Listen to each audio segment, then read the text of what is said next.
part 3 of my old neighborhood horror stories. Hey folks, this is Game Master Mike, and get ready for the third part of this video.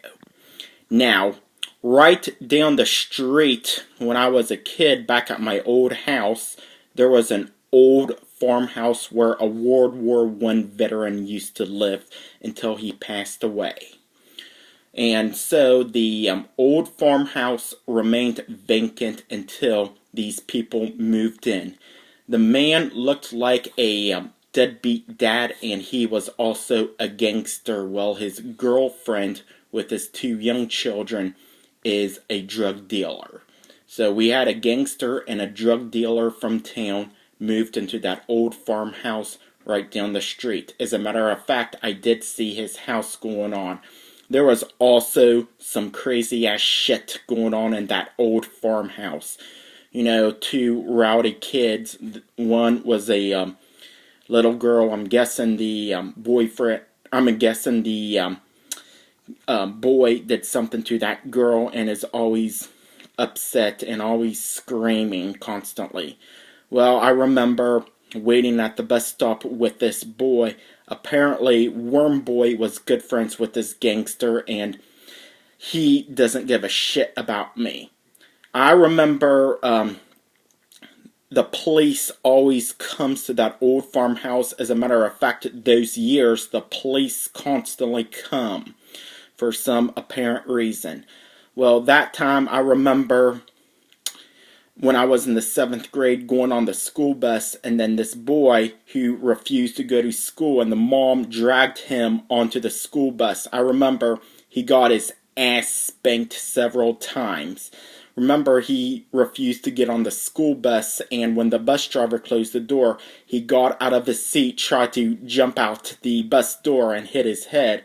And then the mom came back to get him, and he got a day off school. I remember it was a 2-hour delay because we had some snow, and he didn't even bother going to school. Well, in the 8th grade, he did it again. I remember hiding around some bushes, and the mom was screaming at him, and then she called him a fucking baby.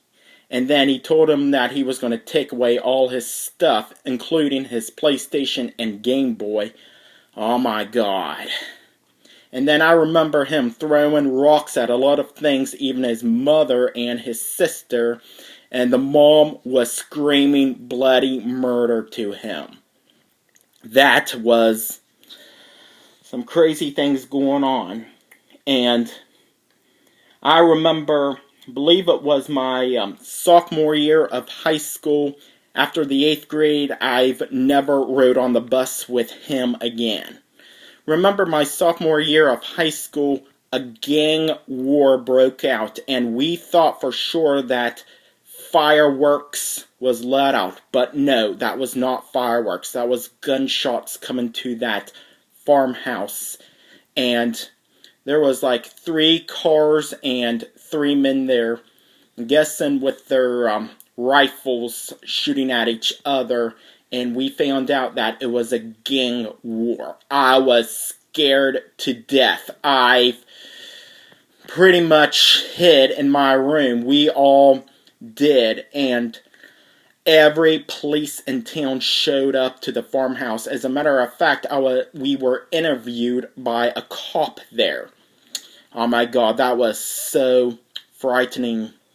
Well, surprisingly, no one was killed, but some people got shot in the limbs, and they were treated to the hospital. And I think my junior or senior year of high school, they've moved out. And that, I don't know what had happened to them ever since. So my guess is that they probably got prison time for their actions, like the mother of those 2 young children was a drug dealer, and the man was a gangster. You know how gangsters fucking piss me off. And druggies too. I experienced that in my hometown, by the way, because drugs are bad for you. They will kill you, mess you up, and everything. So please don't do drugs. So also my sophomore year of high school, my neighbor's grandson, that always comes around Easter time along with this other boy, the one with the trampoline. I remember down the street, they got into a massive fist fight. They ripped off their shirts, they tackled each other, punched each other, kicked each other, and the entire neighborhood got out of their houses to watch the fight until these two mothers broke it up. It was a struggle trying to hold them back.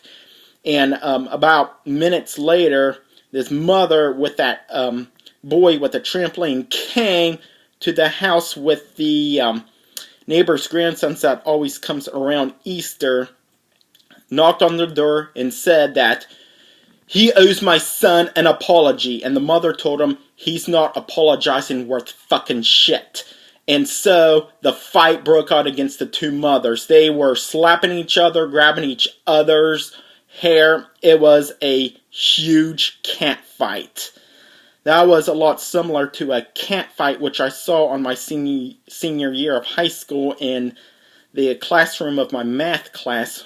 Of course, the brand new teacher was in the classroom when the fight happened. A lot similar to that until the police responded to it. Yep, as a matter of fact, that made the news. The brawl in my old neighborhood made the news. So, the police came, and the mother was screaming at her and at the cops saying, "I am pressing charges." So, mother with the cop came to this door, the one with the boy that always comes around Easter, the one that called me an idiot and telling me to go home. And so the mother explained to him that he was defending himself with the other boy, saying that did some awful things about him. So, the mother, the ones with the neighbor's grandson that always comes around Easter, did not press charges against him and the boy. However, he did place a restraining order on them, saying that if he steps 100 foot within its property, she's going to call the police and they will come and immediately arrest them. So that was the last time that I saw the boy with the trampoline. He now permanently lives with his real dad and stepmom after that. I have never seen him again after that. So, there you go, folks. That is part 3 of my old neighborhood horror stories. And there's going to be another part to that real soon, and I want you all to stay tuned for it. Wow, I am surprised that my old neighborhood horror stories is going to be this long with multiple parts. So, I want you all to stay tuned for this, and until next time, thanks for watching.